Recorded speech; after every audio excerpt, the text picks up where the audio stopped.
Scholarship ভর্তি হন এবং ফার্স্ট ক্লাস পান, থার্ড হন ইউনিভার্সিটির মধ্যে প্রেসিডেন্সি কলেজে। এবং সেখানে তিনি থার্ড হওয়ার পরে যখন তিনি হিমায়তপুর আশ্রমে গেলেন তখন একটি অদ্ভুত ঘটনা ঘটল। ঘটনাটি হচ্ছে এই যে তখন মানুষের দুঃখ দুর্দশা বা অবস্থা দেখে শ্রী ঠাকুর অনুকূলচন্দ্রের মন বিগলিত হয়ে উঠত এবং তাদের দুঃখ দুর্দশা কী করে দূর করা যায় মায়ের মতোই তিনি সেটা চেষ্টা করতেন। তো আশ্রমে এক ভক্তের বোনের এক ধরনের এমন প্রায় দুরারোগ্য ধরনের এক ধরনের চর্মরোগ হয়। সেটা বহু চিকিৎসায় ভালো না হওয়ায় ঠাকুরের কাছে আসাতে তিনি দেখে অত্যন্ত বিগলিত হন, দুঃখিত হন এবং তাকে নিরাময় করা যায় কিভাবে সেই চিন্তায় তিনি মানে বই খুলে আস্তে আস্তে আয়ুর্বেদিকের বই খুলে এবং নিজের স্বীয় প্রতিভা এবং নিজের গুণের ফলে তিনি নানা ধরনের ভেষজ পদার্থের ফর্মুলা দেন একটি ওষুধ তৈরি করা। সেই ওষুধটির এখন নাম হয়েছে প্রিভেন্টিনা। তো এই প্রিভেন্টিনা এবং প্রিভেন্টিনাই সৎসঙ্গ যে কেমিক্যাল ওয়ার্কস সেখান থেকে প্রথম আবিষ্কৃত ওষুধ। তো এই প্রিভেন্টিনা চর্মরোগের ওষুধ। তো সেই প্রিভেন্টিনা যখন তৈরি হচ্ছে তখন তৈরি করতেন বীরেন্দ্রনাথ ভট্টাচার্য মশাই, যিনি দাড়ি বীরেন বলে খ্যাত, কারণ তার দাড়ি ছিল, ছোট্টখাট্ট মানুষটি অপূর্ব সুন্দর, যাকে ঠাকুর মধুকুলকুলি আম বলে মানে সম্বোধন করতেন মাঝে মাঝে। এবং সুমিষ্ট ব্যবহারের অধিকারী এই বীরেন্দা এই কাজটি করতেন এবং অন্যান্য আশ্রমের লোকেরাও সাহায্য করতেন। কিন্তু ঘটনা হচ্ছে এই ওষুধ যখন তৈরি করা হচ্ছে তখন দেখা যাচ্ছে যে এই ওষুধটির দাহ্য অংশ, যেটা ইনফ্লেমেবল পার্ট, সেটা কিছুতেই তার মধ্যে স্বচ্ছতা আসছে না। নানাভাবে চেষ্টা করা হচ্ছে, যেমন প্যারাফিন দিয়ে চেষ্টা করা হচ্ছিল তখন। এবং যখন সেই সময়তে এসেছেন শ্যামাচরণ দা অর্থাৎ শ্যামাচরণ মুখোপাধ্যায়, তিনি যেহেতু নবীন একজন বিজ্ঞানী এবং কেমিস্ট্রির ছাত্র বা কেমিস্ট্রির এমএসসি তিনি সদ্য পাশ করেন এবং বলা বাহুল্য তিনি কিন্তু জার্মানে এক বিশ্ববিদ্যালয়ে স্কলারশিপ পেয়েছিলেন, কিন্তু মা সেই পারমিশন দেননি বলে সেখানে যাননি। তিনি জ্ঞানচন্দ্র ঘোষের আন্ডারে রিসার্চ শুরু করেন কেমিস্ট্রি। তো যাই হোক, তিনি এসেছেন, তিনিও হাত লাগাতে শুরু করেছেন, স্বাভাবিক কথা, কারণ তিনিও যদি পারেন এই প্রিভেন্টিনার এই স্বচ্ছ অংশটি মানে দাহ্য অংশটি স্বচ্ছ করতে, তিনি হাত লাগিয়েছেন। এবং ঘটনাক্রমে দেখা গেল সেই হাত লাগাতে গিয়ে পুরো প্যারাফিন তার গায়ে লেগে সারা শরীরটি তার কিন্তু একেবারে পুড়ে গেল, সর্বাঙ্গ যাকে বলে পুড়ে গেল। মানে বর্তমান মেডিকেল ভাষায় যাকে বলে 80% বার্ন মানে হয়ে গেছে, 80% বার্ন হয়ে গেছে। তো এই যখন অবস্থা, ঠিক সেই সময়তে আশ্রমে এসেছেন ডাক্তার সুবোধ সেন। আপনারা জানেন, যার মেয়ে এখনও জীবিত, বন্দনাদি আমরা বলি। তো সেই ডক্টর সুবোধ সেন এসেছেন। তো ঠাকুর তো অতি ব্যস্ত হয়ে পড়েছেন, কারণ একটি ওষুধ তৈরি করতে গিয়ে সেই কাজে হাত লাগাতে গিয়ে শ্যামাচরণদা একবার সাংঘাতিকভাবে পুড়ে গেছেন, ঝলসে গেছে সারা শরীর। তো তিনি সঙ্গে সঙ্গে বলছেন আমাদের সুবোধদাকে যে এই দেখ এই ওষুধ তৈরি করতে গিয়ে কি কাণ্ড, দেখ কীভাবে কি করা যায়। আশ্চর্য, এই লীলা কোনোভাবে সুবোধদা বুঝতে পেরেছেন বা হৃদয়ঙ্গম করেছেন। তিনি বলছেন, ঠাকুর, এর জন্যই কি ওষুধটা বানানো হচ্ছিল? ঠাকুর কিন্তু একটু হেসে ফেললেন। তিনি বললেন, কি যে কও তুমি। বলা বাহুল্য, ভগবান কিন্তু ভক্তের কাছে ধরা পড়ে যান, সেখানে তিনি ভয়ঙ্কর অসহায়ও বটে, ধরা পড়ে গেছেন। যাই হোক, সেই প্রিভেন্টিনা দিয়েই কিন্তু তিনি সম্পূর্ণ আরোগ্য হলেন এই আমাদের শ্যামাচরণ মুখোপাধ্যায়। অর্থাৎ এই জন্য পরীক্ষা হয়ে গেল যে এই ওষুধটি যে কারণে তৈরি করা হচ্ছে তার একটি সঙ্গে সঙ্গে প্রমাণ পাওয়া গেল। পরবর্তী ক্ষেত্রে কিন্তু শ্যামাচরণ মুখোপাধ্যায় মহাশয়কে বা দাদাকে দেখে কিন্তু বোঝাই যেত না যে তার সর্বাঙ্গ পুড়ে ঝলসে গেছে। বিচিত্র লীলা বলাই যায়, এটা অবশ্যই বলা যায়। তো যাই হোক, যে প্রশ্ন আমরা আসতে চাইব সেটা হচ্ছে বা যে কথাই, যে এই স্বল্পায়ু বা স্বল্প জীবনের অধিকারী এই বিজ্ঞানী কি করেছিলেন ভাবা যায় না যাকে বলে। তিনি ওই স্বল্পকালের মধ্যে আশ্রমের মধ্যে গিয়ে কি করে ইষ্ট স্বার্থ প্রতিষ্ঠা করা যায় তার প্রাণপণ চেষ্টা করেছেন, যাকে বলে প্রাণপণ চেষ্টা করে তাই করেছেন। কোনো সময় তিনি নষ্ট হতে দেননি এবং তার প্ররোচনা ওইটুকু সময়ের মধ্যে তিনি কত কাজ করেছেন। আমরা বিবেকানন্দের কথা জানি, বিবেকানন্দ কত কাজ করেছেন তার ইষ্ট বা প্রিয় পরম ভগবান রামকৃষ্ণের জন্য। ঠিক সেরকমই অন্তত অতখানি না হলেও, হয়তো অত তিনি বিখ্যাত নন, কিন্তু এটা বলতেই হবে যে শ্যামাচরণ মুখোপাধ্যায় তার মতো করে যা করেছেন তা অসাধ্য সাধন বললে কম বলা হয়। কারণ ছোটো ছোটো করে আমি সেই ঘটনাগুলি আপনাদের এক এক করে বলছি। যেমন প্রথমেই দেখুন, তিনি আমরা দেখতে পাচ্ছি যে তিনি 1927 সালে সৎসঙ্গের সেক্রেটারি হন, কারণ 1925 সালে সৎসঙ্গ তৈরি হয় এবং সেখানে আমাদের সুশীলদা কিছুদিন না থাকার জন্য, ওই সুশীলদা প্রথম সৎসঙ্গের সেক্রেটারি, তা ওই না থাকার জন্য 1927 সালে যখন শ্যামাচরণ মুখোপাধ্যায়ের বয়স মাত্র 22 বছর, ঠিক 22 বছরে সৎসঙ্গের সেক্রেটারি হন। এবং আপনারা জানেন যে বিজ্ঞানের উন্নতির জন্য শেষে ঠাকুর অনুকূলচন্দ্র তার ওই প্রত্যন্ত গ্রাম হিমায়তপুর, যেটাকে কেন্দ্র করে একটা আশ্রম গড়ে উঠেছিল, সেই আশ্রমে কিন্তু তিনি বিশ্ববিজ্ঞান মন্দির তৈরি করেছিলেন এবং এই বিশ্ববিজ্ঞান মন্দিরের ভার বলা যায় দিয়েছিলেন অনেককেই দিয়েছে, তার মধ্যে অবশ্যই কৃষ্ণপ্রসন্ন ভট্টাচার্য মহাশয় আছেন এবং আরও অনেক অধ্যাপক, অনেক বিজ্ঞানী এবং অন্যান্যরা আছেন, তার ইঞ্জিনিয়াররা আছেন, কিন্তু তার সাথে সাথে আমাদের শ্যামাচরণ মুখোপাধ্যায় মহাশয়ও আছেন। তিনিও কিন্তু অসাধ্য সাধন করেছেন এবং বিশ্ববিজ্ঞান মন্দির, সৎসঙ্গ কেমিক্যাল ওয়ার্কস, এই সমস্ত জায়গায়, এবং যেটি বলছিলাম ওষুধপত্র তৈরি করার কাজে তিনি নিজেকে নিয়োজিত করেছিলেন।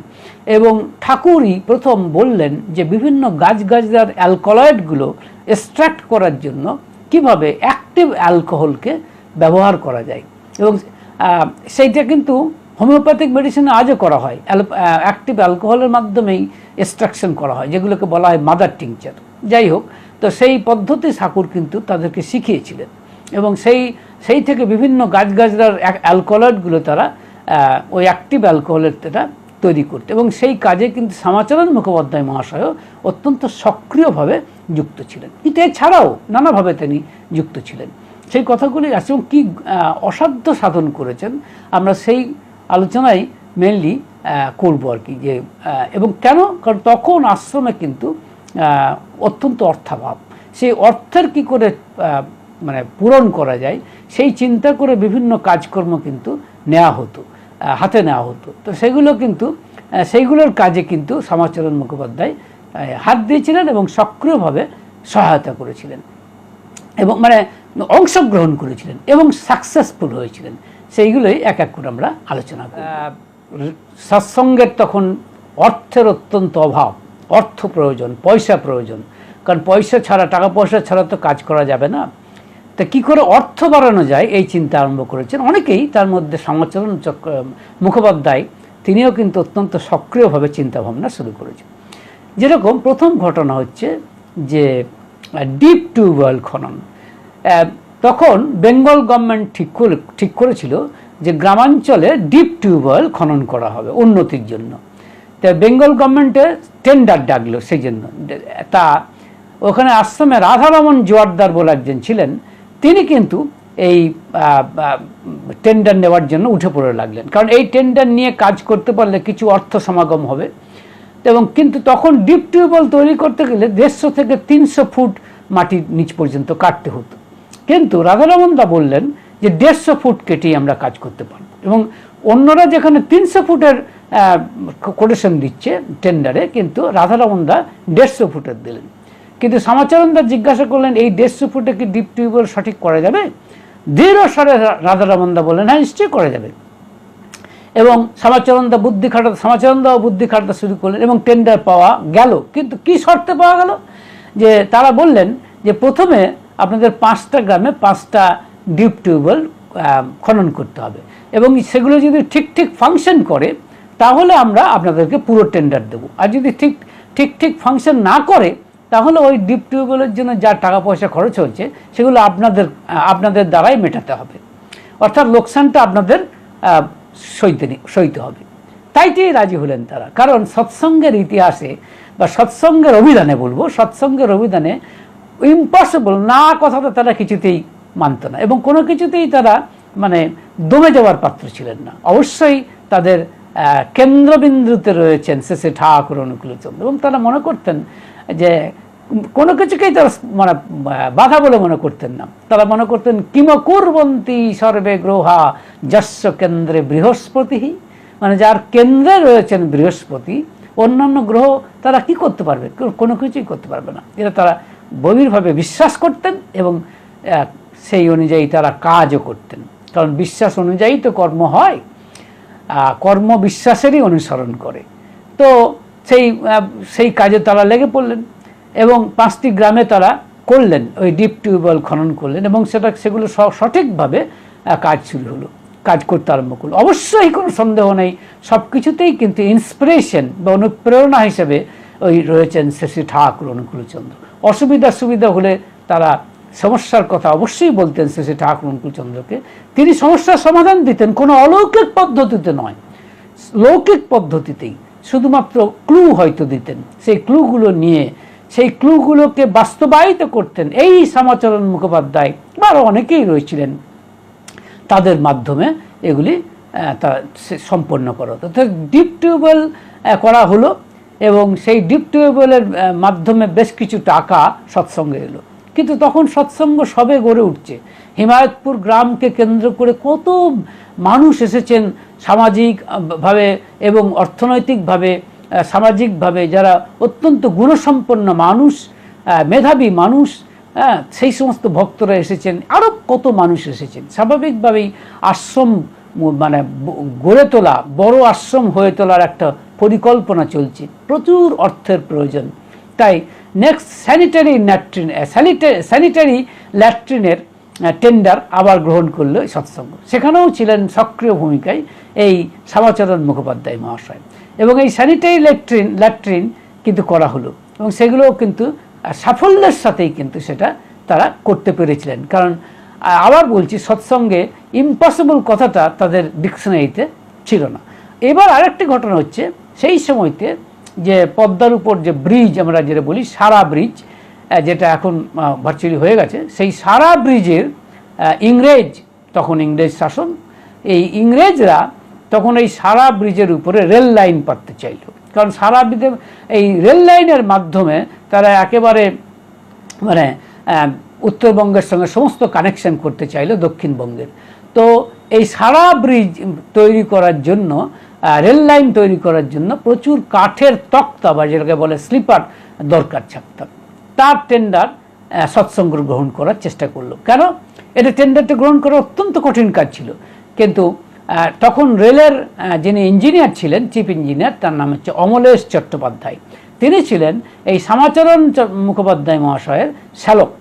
তাই তিনি তাকে গিয়ে বললেন যে এই অর্ডার আমাদেরকে দিতে হবে, অর্থাৎ এই সৎসঙ্গকে দিতে হবে। এটি শুনে শেষে আমাদের অমলেশদা বললেন, কিন্তু এ তো প্রচুর পয়সার ব্যাপার, অনেক অর্থ সঙ্গতি থাকা দরকার, কারণ কাঠ কোথা থেকে পাওয়া যাবে, এত কাঠ, এবং কাঠগুলো চেরাই করতে হবে, মেশিন ছাড়া হবে না, এসব বিভিন্ন ব্যাপার। আগেই বলেছি না কথাটি নেই। শ্যামাচরণ মুখোপাধ্যায় বললেন তা হোক, আমরাই সেটি করে দিতে পারবো।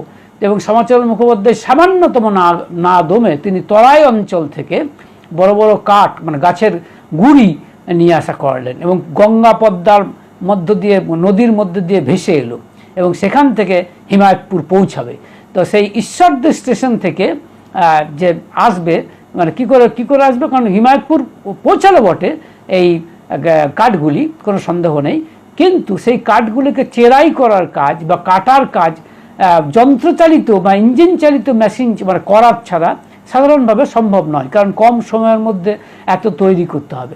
সেই জন্য তিনি কি করে সম্ভব, তিনি আবার গেলেন শ্যামাচরণ দা তার শ্যালকের কাছে, গিয়ে বললেন তুমি আমাদেরকে একটা রেলের ইঞ্জিন মানে বাতিল হয়ে যাওয়া ইঞ্জিন আমাদেরকে দাও, এবং কিছু রেল লাইন দাও, কারণ আমরা সেগুলিকে নিয়ে যাব আমাদের হিমায়তপুরে, এবং সেই ইঞ্জিনের দ্বারা চালিত সেগুলোকে, কারণ তখন ইলেকট্রিক ডায়নামো সেখানে ছিল না হিমায়তপুরে, ইঞ্জিনের দ্বারা চালিত করার দ্বারা ওই কাঠগুলো কেটে আমরা ওই সারা ব্রিজের রেল লাইনের তক্তা মানে কাঠের তক্তার সরবরাহ করব।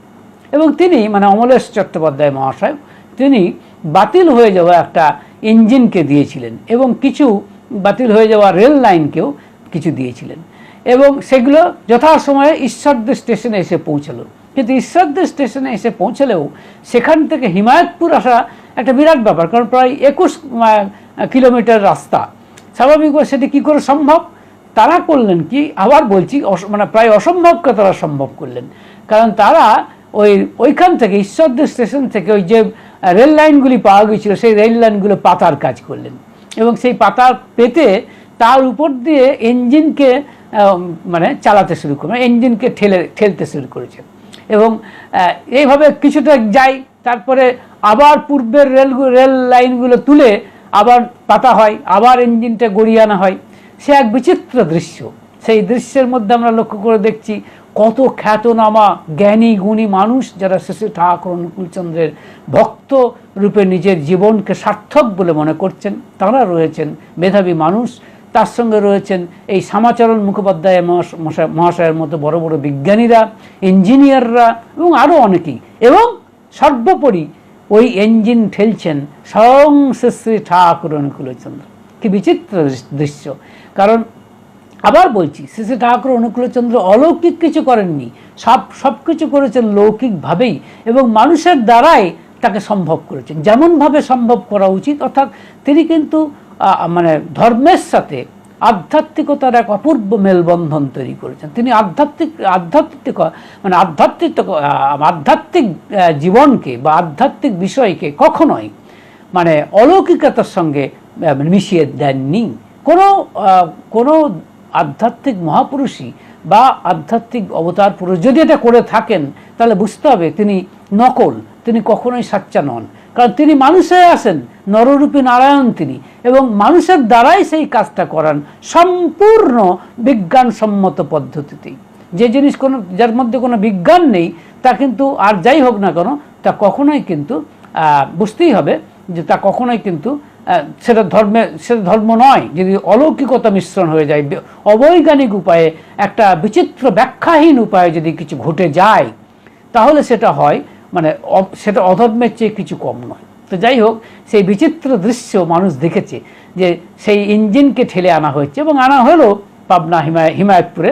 এবং হিমায়তপুরে আনার পর ওই ইঞ্জিন কিন্তু ইলেকট্রিক দ্বারা চালিত ছিল না। সেই ইঞ্জিন চালানো হলো তার জ্বালানি হিসেবে কাঠ ইউজ করা হলো, কারণ কয়লা পাওয়া তখন দুষ্কর, তাই কাঠ দিয়ে সেই জ্বালানির সৃষ্টি করা হলো এবং সেই জ্বালানির মাধ্যমে ইঞ্জিন চলতেছে। বাতিল ইঞ্জিন কে চালালেন অবশ্যই শ্রী ঠাকুর অনুকূলচন্দ্রের অনুপ্রেরণা এবং তারই বুদ্ধিতে এবং ক্লুতে, কিন্তু কাজগুলো করেছেন মানুষেরাই, কোনো সন্দেহ নেই, ওই তাঁরই ভক্তরাই। তার মধ্যে শ্যামাচরণ মুখোপাধ্যায় মহাশব্দের মতোই কিছু কিছু ভক্তবৃন্দ, তাতে কিন্তু কোনো সন্দেহ নেই। তো এবং তারাই মানে দিন রাত পরিশ্রম করে দিনের পর দিন যখন তারা আটকে যাচ্ছেন, ঠাকুর কিন্তু একটা হয়তো বড়দের ক্লু দিচ্ছেন, তার বেশি কিছু নয়, তাদেরকে দিয়েই করিয়ে নিয়েছেন তিনি। এবং মানে যেটাকে বলে ঘোরানো মানে রাউন্ড ফর্মের করাত চালিয়ে, ওই ইঞ্জিন চালিত করাত চালিয়ে ওই কাঠ কাটা হলো এবং সারা ব্রিজের জন্য যত কাঠের তক্তা লেগেছিল আমরা দেখছি যে সৎসঙ্গ কিন্তু সুচারুরূপে সেই কাজ সম্পন্ন করতে পেরেছিল। এবং এই সৎসঙ্গ এই কাজ সম্পন্ন করতে পেরেছিল বলেই একটা বিরাট অর্থ সমাগম কিন্তু সৎসঙ্গের হাতে আসা সম্ভব হয়েছিল। আর এই কাজে কোনো সন্দেহ নেই শ্যামাচরণ মুখোপাধ্যায় মহাশয়ের সক্রিয় ভূমিকা ছিল এবং তিনি অন্যান্যদের ছিল, কোনো সন্দেহ নেই, কিন্তু শ্যামাচরণ মুখোপাধ্যায়ের যেরকম মানে সক্রিয় ভূমিকা এবং সামান্যতম সময় তিনি নষ্ট করেননি, কি করে এটাকে বাস্তবায়িত করা যায় তার চূড়ান্তভাবে তার চেষ্টা করেছেন এবং তা সম্ভব করেছেন এই হিমায়তপুর আশ্রমে। এবং ফলত এত বড় আশ্রম এবং নানাবিধ কার্যকলাপ গড়ে উঠেছিল, সৎসঙ্গ কেমিক্যাল ওয়ার্কস, সৎসঙ্গ ইঞ্জিনিয়ারিং ওয়ার্কস, এবং পরবর্তী ক্ষেত্রে ডায়নামো মানে ইঞ্জিন চালিত মানে কী বলে ইলেকট্রিসিটি ইত্যাদি আসা সম্ভব হয়েছে। সুতরাং এটা বুঝতে হবে যে এই সমস্ত মেধাবী মানুষেরা এসে মানে তারা কিন্তু কতখানি করেছিলেন। তাই আমি বলছিলাম যে এবং তারা কি করে আস্তে আস্তে সেই আশ্রমে স্কুল গড়ে উঠলো, মেয়েদের শিক্ষা কি করে দেওয়া যায় সেই শিক্ষা আস্তে আস্তে গড়ে উঠলো, সেই ব্যবস্থা গড়ে উঠলো। এই সবগুলোর পিছনে বিশ্ববিজ্ঞান মন্দিরে কত রকমের নানা ধরনের বৈজ্ঞানিক যন্ত্র আবিষ্কার হলো এবং কত বড় বড় বিল্ডিং তৈরি হলো, এবং সেই বিল্ডিংগুলো যে ইট তৈরি হয়েছে সেগুলোকে বলে ফেরো ব্রিক, সেগুলোও কিন্তু তার কলা কৌশল কিন্তু শেষে ঠাকুরের অনুপ্রেরণায় এরাই তৈরি করতে পেরেছিল, এবং আশ্রমের মানুষেরাই কিন্তু আশ্রমের বিল্ডিং তৈরি করতে পেরেছিল। রাজমিস্ত্রিদের কিছুদিন কেবল লেগেছিল সাহায্য, পরবর্তী ক্ষেত্রে আশ্রমের ভক্তরাই সে একেবারে বালক থেকে শুরু করে বৃদ্ধ পর্যন্ত বা বৃদ্ধা পর্যন্ত নিজেরা ইট কেটে ফেরোব্রিক তৈরি করে ওই সমস্ত বিল্ডিং তৈরি করেছে, যে বিল্ডিংয়ের যার সাক্ষ্য হিসেবে আজও সেই হিমায়তপুরে সেই সমস্ত বিল্ডিংগুলির ক্রিয়দংশ ভগ্নাংশ রূপে বলা যায় রেলিক হিসেবে কিন্তু আজও বিদ্যমান, যা ইতিহাসের সাক্ষ্য দিচ্ছে। এই সমস্ত মহাপুরুষ, এই সমস্ত মহাত্মা যারা এসেছিলেন ভক্তরূপে, তাদের যে কর্ম সেই কর্মের তারা জ্বলন্ত সাক্ষ্য হিসেবে এই সমস্ত ভগ্নাংশগুলি আজও কিন্তু আমাদের চোখে সামনে দেখিয়ে দিচ্ছে যে এরা কতখানি অসম্ভবকে সম্ভব করতে পেরেছিল। তো এবার আমরা আসছি যে তিনি আরও কত কি অসম্ভবকে সম্ভব করেছেন। এই যে বিজ্ঞানী শ্যামাচরণ মুখোপাধ্যায় এবং চরম মেধাবী একজন ব্যক্তিত্ব এবং নব্য যুবক, কারণ 35 বছরের তার মাত্র জীবন, এই মানুষটি যে কত কাজ করেছেন, বিজ্ঞানসম্মত কাজ, যেটা আগেই বললাম বৈজ্ঞানিক কাজ, এছাড়াও বিভিন্ন যে কাজ, সারা ব্রিজের যে কাঠের তক্তা সরবরাহ, স্যানিটারি ল্যাট্রিন এবং ডিপ টিউবওয়েল খনন, সব কিছুতেই তার সক্রিয় ভূমিকা ছিল এবং তিনি করেছিলেন আশ্রমের জন্য, আমরা সবাই জানি। কিন্তু এরই সঙ্গে আরেকটা কথা আমাদের বুঝতে হবে যে তিনি কিন্তু তার একটি মানবিক দিক ছিল, তার মনটি ছিল অত্যন্ত নরম এবং অত্যন্ত সহানুভূতিশীল এবং সংবেদনশীল। তিনি একবার আসছিলেন পাবনা থেকে, তিনি দেখেন যে ঝড় বৃষ্টির মধ্যে আসছেন আমাদের শ্যামাচরণদা, এবং তিনি দেখছেন একটি মা তার দিকে অবাক দৃষ্টিতে তাকিয়ে আছে। তিনি ভাবলেন যে তিনি বোধহয় কিছু ভিক্ষা বা কিছু সাহায্য চাইছেন, এবং তিনি কিছু সাহায্য দিতে গেলেন, কিন্তু দেখলেন তার ভ্যাকেন্ট আই, মানে ভ্যাকেন্ট লুক, অর্থাৎ নিষ্পলক চেহারা, মানে চাহনি দেখেই তিনি বুঝতে পারলেন যে এটি তার অভিপ্রেত নয়। তিনি এক নিদারুণ বিষাদ রোগে আক্রান্ত। তিনি বুঝলেন তার সাথে কথা বলে, অত্যন্ত সহমর্মিতার সাথে তার সাথে কথা বলে বুঝলেন যে তার একমাত্র পুত্র সেও কিন্তু মারা গেছে, তাই তিনি এর জীবনে বাঁচতে চান না। তিনি বিষাদ রোগে, ডিপ্রেশনের মধ্যে রয়েছে। যেহেতু শেষে ঠাকুর অনুকূলচন্দ্রের সঙ্গে শ্যামাচরণদার সান্নিধ্য করেছেন, তাই মানুষকে কিভাবে নিজের করতে হয়, মানুষের হৃদয়কে কি করে জয় করা যায়, বিষাদগ্রস্ত হৃদয়কে কি করে জয় করা যায়, তা কিন্তু জানতেন এই শ্যামাচরণ মুখোপাধ্যায়। জেনেছিলেন তার প্রিয় পরম বা ইষ্ট সেই শেষে ঠাকুর অনুকূলচন্দ্রের কাছ থেকেই, সেই আচার্যের কাছ থেকেই, তার কাছ থেকে আচরণ শিখে, তার ভাষা থেকে ভাষা, তার হাসি থেকে হাসি, তিনি তারা শিখেছিলেন। এবং মাটিকে পরম সহানুভূতির সাথে, সহমর্মিতার সাথে এই মাটির হৃদয় জয় করেছিলেন, এবং মাটিকে বুঝেছিলেন এই মাটিকে বাঁচাতে গেলে ওই শেষে ঠাকুর অনুকূলচন্দ্রের পাদমূলে নিয়ে যেতে হবে, এবং তিনি নিয়ে এসেছিলেন পাবনা আশ্রমে। এবং মাটি জিজ্ঞাসা করেছিলেন যে আমার দ্বারা তো কিছু হবে না, আমি আর কি করব। ঠাকুর বলেছিলেন তোকেই আমার চাই, তোকে খুব দরকার আমার। এবং বলা বাহুল্য সেই মাটি কিন্তু আশ্রমে আমৃত্যু বসবাস করেছিলেন। তো আমরা এই ঘটনাটি এই কারণেই বললাম যে এই শ্যামাচরণ মুখোপাধ্যায় মহাশয় এত কর্মবীর ছিলেন, এত কৃতি মানুষ ছিলেন, কিন্তু তার মধ্যে যে একটি সহমর্মী হৃদয়, মর্মস্পর্শী হৃদয় ছিল, মানবিক দিক ছিল, মানুষের জন্য তিনি যে এরকম একজন মানুষের জন্য নিবেদিত প্রাণ ছিলেন, সেটাও কিন্তু দেখার মতো। কারণ যিনি সত্যিকারের ভক্ত হবেন তিনি তো তার গুরু তথা ভগবানের সদ্গুণ কিছু পাবেনই, এটি তো স্বাভাবিক। যদি না পান তাহলে বুঝতে হবে যে তিনি সঠিক ভক্ত হয়ে উঠতে পারেননি, এ বিষয়ে কোনো সন্দেহ নেই। কারণ ভক্তের লক্ষ্যই হচ্ছে ভগবানের আচরণগুলিকে লক্ষ্য করা এবং যথাসম্ভব সেগুলোকে আয়ত্ত করা। তা না হলে তার এই ভক্ত জীবন ব্যর্থই বলা যেতে পারে। কারণ শুধুমাত্র নামধান করব তা নয়, নামধান অবশ্যই করতে হবে, কিন্তু তার সাথে সাথে ইষ্টের গুণাবলীকে আমাদের নিজেদের মধ্যে ইমবাইব করতে হবে, অর্থাৎ নিজেদের মধ্যে প্রবিষ্ট করতে হবে এবং নিজেদের মধ্যে সেই গুণগুলির অধিকারী হতে হবে। এবং সেটা অসম্ভব নয়, আদৌ সেটা অসম্ভব নয় যদি সত্যি সত্যি ইষ্টানুরাগ ঠিক মতো থাকে। তো এরকম একটি ঘটনা, আরেকটি ঘটনা আপনাদের বলি। তখন এটি 1935 সালের ঘটনা। তখন বেঙ্গল গভর্নর ছিলেন অ্যান্ডারসন সাহেব। তিনি একদা পাবনা হিমায়তপুরের কাছাকাছি গঙ্গা মানে পদ্মাবক্ষে তিনি গিয়েছিলেন। তো সেখানে এক বিরাট নৌকায় তিনি ছিলেন কিছুদিন গঙ্গা মানে পদ্মাবক্ষে। তা তিনি এই খবর পেয়ে শ্যামাচরণদা ভাবলেন যে অ্যান্ডারসনকে আশ্রম দেখাতে হবে, তার দ্বারা যদি কিছু হয় তাহলে সেই ব্যবস্থা সুযোগ আমাদের নিতেই হবে। এবং তিনি করলেন কি, তার সাথে দেখা করতে যাবে সে তো সহজ কথা নয়, কারণ তার নৌকাকে ঘিরে আছে বিশাল রক্ষী বাহিনী, তারপরে তার সেক্রেটারি আছে। তা তিনি করলেন কি, তার যদিও তিনি খর্বকায় মানুষ কিন্তু অসাধারণ ব্যক্তিত্ব সম্পন্ন মানুষ। তিনি ধুতি পাঞ্জাবিতে পরিহিত, সুন্দর ধুতি পাঞ্জাবিতে পরিহিত হলেন। কারণ ঠাকুর কিন্তু বলতেন সাদা ধুতি পাঞ্জাবি মানুষকে অ্যাঞ্জেলের মতো দেখায়, মানুষকে দেখতে অ্যাঞ্জেলের মতো দেখায়। এই সাদা হাফাতা ধুতি এবং পাঞ্জাবি হাফাতা পাঞ্জাবি এবং ধুতি ঠাকুর কিন্তু খুব পছন্দ করতেন। কারণ তার এই বেশভূষার উপরেও কিন্তু তার একটা সুস্পষ্ট অভিমত ছিল। তিনি বলতেন এই হাফাতা পাঞ্জাবি এবং ধুতিতে মানুষকে অ্যাঞ্জেল অর্থাৎ দেবদূতের মতো দেখায়। যাই হোক, তিনি সেই হাফাতা পাঞ্জাবি এবং ধুতিতে নিজেকে সুসজ্জিত, এবং তখন তার একটি সোনা বাঁধানো ছড়িও ছিল।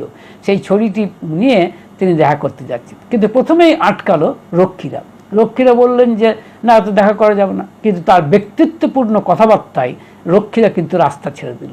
তিনি এসে পৌঁছালেন সেক্রেটারির কাছে। সেক্রেটারি আটকে দেওয়ার চেষ্টা করলেন, কিন্তু দেখলেন তার অপূর্ব সুন্দর ইংরেজি ভাষার ক্ষমতা বা ইংরেজি কথা বলার ক্ষমতা এবং অপূর্ব সুন্দর যে পার্সোনালিটি, যেটাকে বলে ব্যক্তিত্ব, স্মার্টনেস। এখনকার দিনে হচ্ছে স্মার্টনেস যাকে বলে সেই স্মার্টনেস নয়, অর্থাৎ কোট প্যান্ট টাই পরা, ভালো বড় বড় ইংরেজিতে 2-4টে কথা বলা, সেটাকেই যদি স্মার্টনেসের নমুনা বলা হয়, সেই স্মার্টনেস নয়। এটা হচ্ছে অখণ্ড ব্যক্তিত্ব, ইন্টিগ্রেটেড পার্সোনালিটি এটাকে বলা হয়, যা শ্রী ঠাকুর অনুকূলচন্দ্রের কাছে শেখা যেত।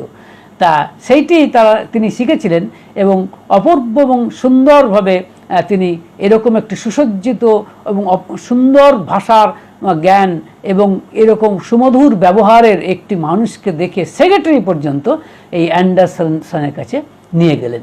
এবং এই অ্যান্ডারসন কিন্তু প্রীত হলেন, তাকে দেখে অবাক হয়ে গেলেন যে গ্রাম্য এই পরিবেশে এরকম একটি মানুষ। এবং যতই তার সাথে আলাপ করতে শুরু করলেন, ততই তিনি দেখলেন যে আশ্চর্যজনকভাবে তিনি লক্ষ্য করে দেখলেন যে এই শ্যামাচরণদার অগাধ পাণ্ডিত্য, জ্ঞান এবং বিভিন্ন ব্যাপারে তার অগাধ, বিশেষত রসায়ন শাস্ত্রে তার এই বিরাট ব্যুৎপত্তি কিন্তু অ্যান্ডারসন সাহেবকে অবাক করল। মনে রাখতে হবে, সাহেবরা কিন্তু গুণের কদর জানতেন। তিনি যখন জানতে পারলেন যে এখানে শ্রী ঠাকুর অনুকূলচন্দ্রের আশ্রম আছে, তিনি বললেন ঠিক আছে, ওই আশ্রমে আমি যাব, তবে এখন নয়, 3-4 মাস পরে আমি একবার যাব। এবং তিনি কথা রেখেছিলেন। এবং তিনি আশ্রমে যখন এসেছিলেন, পাবনা থেকে যে হিমায়তপুর রাস্তাটুকু, যেটা কাঁচা রাস্তা ছিল, যেহেতু তিনি আসছেন তাই কিন্তু পিচ ঢালা রাস্তা তৈরি হয়েছিল। তাহলে এটাও তো একটা হওয়া, এটাও তো শ্যামাচরণ মুখোপাধ্যায়ের মহাশয়ের মাধ্যমে পরোক্ষভাবে হলো নাকি? এই যে যাতায়াতের বা যেটাকে বলে ট্রান্সপোর্টের এই সুব্যবস্থাটুকু হয়ে গেল এই অ্যান্ডারসন সাহেবকে নিয়ে আসাকে কেন্দ্র করে, এটাও তো হলো। এবং পাবনা শহর থেকে এই যে হিমায়তপুর আশ্রমের কথা বলছিলাম, সেটা কিন্তু পাকা রাস্তা, পিচ ঢালা রাস্তা হয়ে গেল। তা তিনি এলেন এবং আশ্রমের কাজ ক্রিয়াকর্ম দেখে, কার্যকলাপ দেখে তিনি অত্যন্ত প্রীত হলেন। এবং তিনি ভিজিটার্স বুকে কিন্তু আশ্চর্য কথা লিখে গিয়েছিলেন। তিনি লিখছেন যে সৎসঙ্গ is doing excellent job, excellent work in education, art, social service and religion. এবং তাছাড়াও তিনি লিখেছেন, I am sure the ashram is a force with great potentialities for the moral and physical betterment of Bengal, and I wish it every success in surmounting the difficulties which face it. As far as it may lie in my power to do so, I shall be glad to assist in this connection. এটা কিন্তু লিখে গেছেন স্বয়ং Anderson. শুধু তাই নয়, তিনি করেওছেন তাই, আশ্রমের জন্য তিনি কিন্তু এটি তিনি করেছেন। সুতরাং এখান এবং আরো একটা কথা আছে পরবর্তী ক্ষেত্রে, ওই যে বললাম আশ্রম তখন কত মেধাবী মানুষ, কত গুণসম্পন্ন মানুষ নানা দিক থেকে আশ্রমে ভর্তি ছিল, ওই একটি মানুষকে কেন্দ্র করে, ওই শ্রী ঠাকুর অনুকূলচন্দ্রের অপার ভালোবাসা এবং তার ভালোবাসা এবং প্রেম কে কেন্দ্র করে এত মানুষ তাদের নিজের জীবনকে বাজি রেখে এই আশ্রম তৈরি করেছিল। এবং তারা কত দিক থেকে কত গুণবান মানুষ।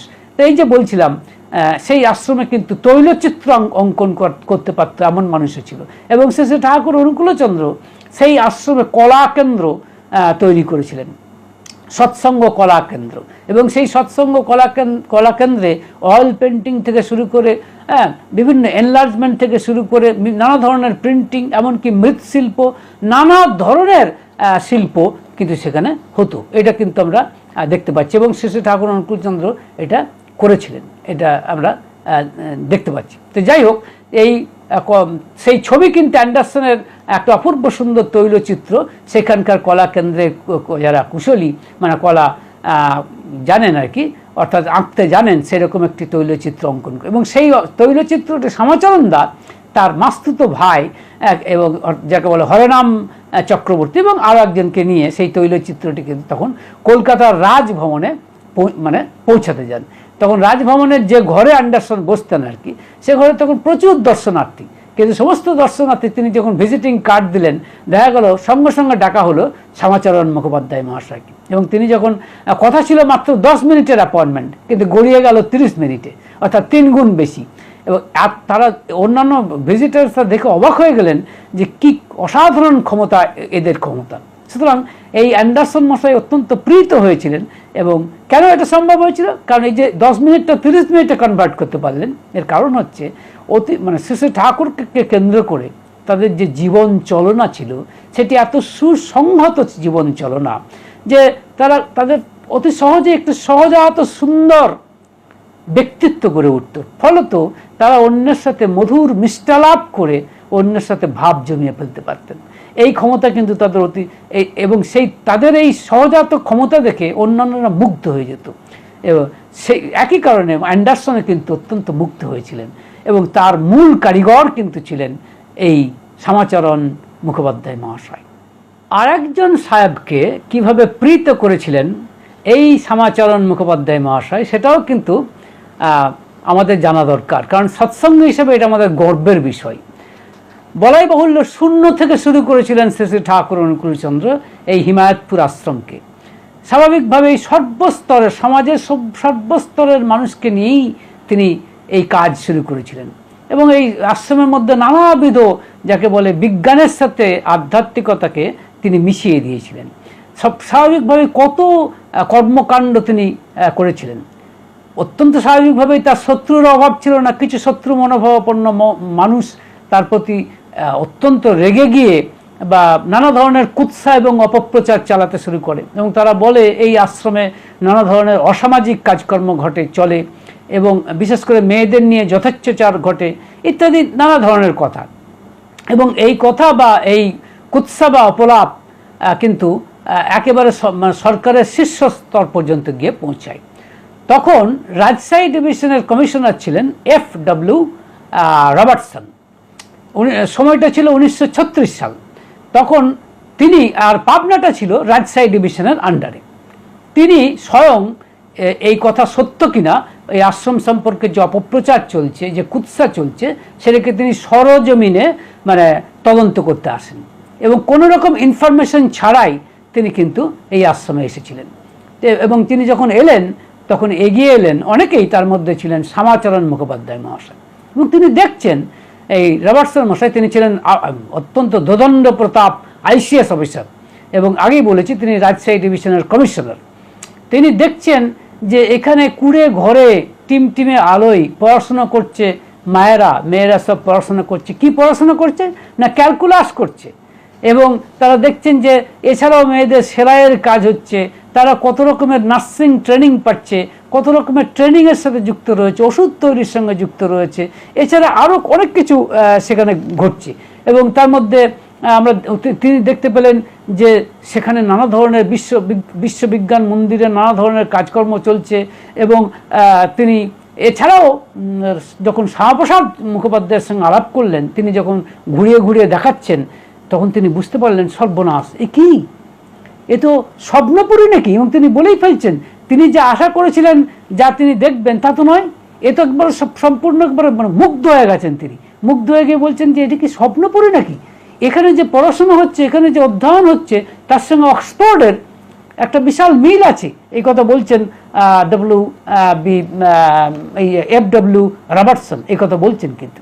এবং তিনি শ্যামাচরণ মুখোপাধ্যায় আস্তে আস্তে ঘুরিয়ে ঘুরিয়ে দেখাচ্ছেন বিশ্ববিজ্ঞান মন্দির, সৎসঙ্গ কেমিক্যাল ওয়ার্কস, সৎসঙ্গ ইঞ্জিনিয়ারিং ওয়ার্কস। এবং সেখানে তিনি দেখতে পাচ্ছেন সেখানে লেদের কাজ হচ্ছে, ঢালাই হচ্ছে। এবং মেকানিক্যাল ওয়ার্কসের দেখতে পাচ্ছেন যে সেখানে ডায়নামো রয়েছে, মেকানিক্যাল ডায়নামো চলছে, মানে ডায়নামো পর্যন্ত চলছে। এবং নানা ধরনের পড়াশোনা হচ্ছে, সেই ক্যালকুলাস পড়াশোনা হচ্ছে, পড়াচ্ছেন অধ্যাপক পঞ্চানন সরকার মহাশয়ের মতো বিশিষ্ট ভক্তজনেরা এবং অত্যন্ত মেধাবী মানুষেরা। এবং তিনি দেখে অবাক হয়ে গেছেন, অবাক হয়ে বলছেন, এগুলো আমি তো শুনেছিলাম তোমাদের ঠাকুর একটা ফিলোসফি চর্চা করেন, অর্থাৎ দর্শন চর্চা করেন, তার মধ্যে এইসব কর্মকাণ্ড। শ্যামাচরণ মুখোপাধ্যায় অত্যন্ত মানে নম্রভাবে বললেন, ঠাকুর আমাদের বলেন যে ইংরেজদের তাড়ালেই স্বাধীনতা আসে না, হ্যাঁ, এইভাবে স্বাধীনতা অর্জন করতে হয় নিজেরা করে। এবং তিনি এইসব দেখে শুনে মানে আশ্রমের কর্মকাণ্ড দেখে শুনে এতই প্রীত হয়েছিলেন এবং শেষে ঠাকুর অনুকূলচন্দ্রের প্রতি তিনি এত মানে শ্রদ্ধা পোষণ করতেন যে দেখা গেল যে যখন ঠাকুরের কাছে তাকে নিয়ে যাওয়া হলো, তখন কিন্তু তিনি চেয়ারে না বসে সরাসরি মাটিতে বসলেন।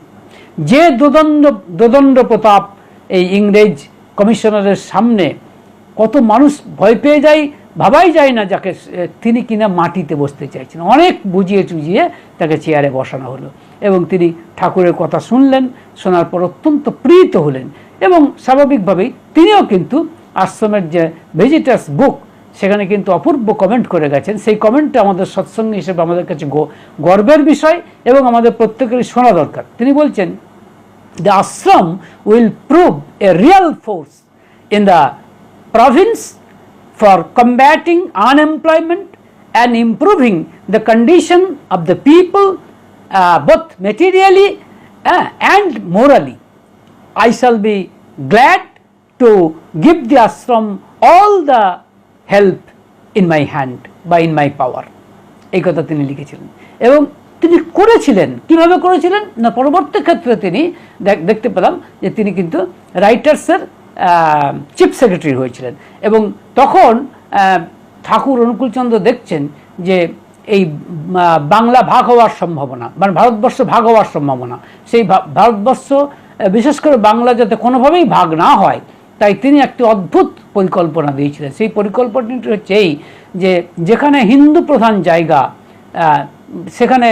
যেখানে মুসলমান প্রধান জায়গা, সেখানে হিন্দুদের নিয়ে বসিয়ে মুসলমান এবং হিন্দুদের জনসংখ্যার নিরিখে তিনি এমনভাবে করতে চেয়েছিলেন যাতে কোনোভাবেই ভাগাভাগি না হয়। আর তার জন্য প্রায় 2 থেকে 2.5 হাজার একর জমি কিন্তু প্রয়োজন হয়েছিল। সেই জমি তিনি চেয়েছিলেন। আর তখন বেঙ্গল গভর্নমেন্টে ছিলেন ফজলুল হকের নেতৃত্বাধীন লীগ গভর্নমেন্ট এবং তারা কিন্তু এই সৎসঙ্গকে এত বিশাল পরিমাণ জমি দিতে কোনোভাবেই রাজি ছিলেন না। কিন্তু রবার্টসনের কানে যখন এই কথা গেল, আমাদের শ্যামাচরণ মুখোপাধ্যায় বা অন্যান্যরা যখন জানালেন, তখন তিনি কিন্তু ফজলুল হক বা সরকারের বা ফজলুল হকের মানে কথা অগ্রাহ্য করে তিনি কিন্তু এই এত বিশাল আয়তনের জমির ব্যবস্থা কিন্তু তিনি করে দেওয়ার ব্যবস্থা করেছিলেন। ঘটনাক্রমে সেটা সম্ভব হয়নি, তো অনেকখানি হয়েছিল, সেটা সম্ভব হয়নি, সেটা অন্য কথা, কিন্তু তিনি কিন্তু এটা করে দিয়েছিলেন তাদের মানে সরকারের বিরুদ্ধে গিয়ে, মানে ফজলুল হকের নেতৃত্বাধীন লীগ সরকারের বিরুদ্ধে গিয়ে তিনি এটা করেছিলেন। এবং ঠাকুর অনুকূলচন্দ্র হৈ সম্প্রদায়ের কিছু ক্ষত্রিয়কে এনে সেই সব জায়গায় বসিয়েছিলেন এবং তার এই প্রচেষ্টা অন্তত স্থানীয়ভাবে যথেষ্ট ফলবতী হয়েছিল। দুঃখের বিষয়, পরিতাপের বিষয়, শেষে ঠাকুর অনুকূলচন্দ্রের এই পরিকল্পনা অন্যান্যরা গ্রহণ করল না বলেই আজকের এই ইতিহাসকে এরকম দেখতে হচ্ছে, বাংলাকে আমাদের ভাগ দেখতে হচ্ছে। যদি তৎকালীন নেতা যারা ছিলেন, নেতৃবর্গ বা নেতা নেত্রী, তারা যদি শেষে ঠাকুর অনুকূলচন্দ্রের এই পরিকল্পনাটি অর্থাৎ হিন্দু এবং মুসলমানের জনসংখ্যার ভিত্তিতে বিন্যাস করতেন, তাহলে কিন্তু এই ভাগ আমাদের হয়তো দেখতে হতো না।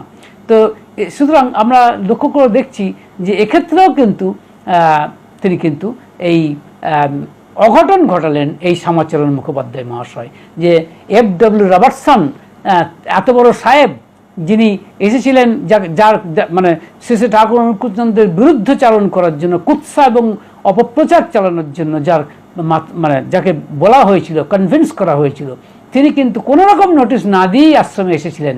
এসে তিনি যা দেখলেন, তিনি কি অপূর্ব মন্তব্য করছেন একের পর এক। কি স্বপ্ন পড়ি, দেখছি এখানে যে পড়াশোনা হয় এ তো কেমব্রিজের সমতুল্য। অবাক ব্যাপার, আমাদের মানে গর্বে বুকটা ভরে যায়। এবং তিনি বলছেন, আমি তো জানতাম শেষে ঠাকুর অনুকূলচন্দ্র ফিলোসফির চর্চা করেন বা তিনি একটা দর্শন একটা দেন, কিন্তু এই যা দেখছি এ তো বিজ্ঞানের সঙ্গে কর্মকাণ্ডের সঙ্গে তিনি আধ্যাত্মিকতাকে এমন নিবিড়ভাবে যুক্ত করে দিতে চেয়েছেন। এ তো আমাদের কাছে একবার রীতিমতো আশ্চর্যের ব্যাপার। আমি অভিভূত। এবং আমি আগেই বলেছি যে শেষে ঠাকুর অনুকূলচন্দ্রের কাছে চেয়ারে কিন্তু তিনি বসতে চাননি, স্বয়ং সাহেব হয়ে, কোট প্যান্ট সুপরা সাহেব, এবং রাজশাহী ডিভিশনের তিনি কমিশনার, কিন্তু তিনি মাটিতে বসতে চেয়ে মাটিতে বসেও ছিলেন। অনেক অনুরোধ উপরোধে তাকে চেয়ারে বসানো হয়। সো এই যে আমরা দেখলাম যে শ্যামাপ্রসাদ মুখোপাধ্যায় কিন্তু এই বিষয়ে ইনস্ট্রুমেন্টাল ছিলেন, তার এই বিষয়ে কিন্তু যথেষ্ট বেশি ভূমিকা ছিল। কারণ একে তো শ্যামাচরণ মুখোপাধ্যায়ের নিজের ধীশক্তি ছিল অত্যন্ত বেশি, তাছাড়াও আমরা ধীশক্তিটা একেবারে সাংঘাতিক রকম ছিল, আগেই বলা হয়েছে। এছাড়াও তিনি এত মার্জিত রুচির মানুষ ছিলেন, এত সুন্দর মানুষের সাথে ব্যবহার করতে পারতেন। আর আগেই বলেছি, সবই কিন্তু ওই প্রিয় পরম শেষে ঠাকুর অনুকূলচন্দ্র সেই আচার্যের কাছ থেকেই এই আচরণ তারা শিখেছেন, যার মধ্যে শ্যামাচরণ মুখোপাধ্যায় মশাই একজন। এবং তিনি কিন্তু একজন অসাধারণ মানুষ ছিলেন। এবং তার মানে এই দর্শন থেকেই তিনি কিন্তু একটা অপূর্ব সুন্দর বই রচনা করেছিলেন, যেটি ইংরেজিতে লিখেছিলেন। সেই বইটির নাম নেচার্স ধর্ম, মানে প্রকৃতির ধর্ম। এটা তিনি লিখেছিলেন আমাদের শ্যামাচরণ মুখোপাধ্যায়। এই বইটি হয়তো এই বইটির নাম অনেকেই শোনেনি, এবং বড় দুঃখের বিষয়, পরিতাপের বিষয়, সেই বই এখন পাওয়া যায় কিনা তাও আমি জানি না, বলতে পারবো না। কিন্তু এই অনন্য সাধারণ মনীষী এই শ্যামাচরণ মুখোপাধ্যায় মহাশয় এই বইটি কিন্তু শেষে ঠাকুর অনুকূলচন্দ্রের জীবন আদর্শের আলোকে এই বইটি কিন্তু রচনা করেছিলেন ইংরেজিতে। এই বই যদি আজকে থাকে এবং সেই বইয়ের যদি বিপুল প্রসার হয়, তাহলে বইয়ের বিশ্বে শেষে ঠাকুরের দর্শনকে আরও সুন্দরভাবে কিন্তু প্রচার করা সম্ভব হতে পারে। সুতরাং এই মনীষীটি শুধু বৈজ্ঞানিক ছিলেন তা নয়, বিভিন্ন কর্মকাণ্ডের তিনি সঙ্গে যুক্ত ছিলেন তাই নয়, তিনি কিন্তু নানাভাবে শেষে ঠাকুরের দর্শনকে স্বদেশে এবং বিদেশে তিনি প্রচার করার কাজে নিয়ত। ওই 35 বছরের স্বল্প জীবনে একইভাবে তিনি কিন্তু নিয়ত ছিলেন। এবং তার সম্পর্কে শেষে ঠাকুরের কিছু কথা না বললেই নয়, যদিও তার তো 35 বছর বয়স, কিন্তু কিছু কথা না বললেই নয়। যেমন ঠাকুর বলেছিলেন যে গোপালের তো কথাই নেই, আমার হাতের লাঠির মতো ছিল, আমার ইঙ্গিত বুঝে চলার চেষ্টা করত, যেমন ছিল বিদ্যে তেমনি ছিল বুদ্ধি, ঠাকুর বলছেন। এবং তক্ষকের মতো তুখর ছিল, মানে আমার চোখের একটা ইঙ্গিত দেখেই সে, আমার ইশারা দেখেই সে বুঝে নিতে পারত কি আমি কি বলতে চাই। এছাড়া আমরা দেখছি তার মৃত্যু 16 বছর পরে তিনি বলছেন, বাঘ যেমন শিকারীর জন্য ঘুরে, শ্যামাচরণ তেমনি ঘুরতো নতুন মানুষের জন্য। খুব চতুর ছিল, আর মানুষ পেলেই তাকে হাত করে ফেলতো, তাকে কাত করে ফেলতো। ব্যাপারটা ছিল তার কাছে একেবারে খেলার মতো। তিনি বলছেন, ও কখনো আমার কথা না শোনা হতো না। এবং তিনি বলছেন, এই কথাগুলো কিন্তু এই শ্যামাচরণ দাস সম্পর্কে তিনি বলেছেন। এবং আরেকটি কথাও তিনি বলেছেন, যে ভারী চমৎকার করে বলছেন, যে সেটা অনেক দিন পরে, এটা হচ্ছে 1962 সালের 20 জুন দ্বীপরক্ষিত আমরা পাচ্ছি, সেখানে তিনি বলছেন যে গোপাল যদি বেঁচে থাকতো তাহলে এতদিনে অ্যাটম বোমা না হোক অন্তত অ্যাটমিক এনার্জিটি বের করে ফেলতো ঠিকই। তারপর আর ওরকম মানুষই পেলাম না, কি কি না করতো।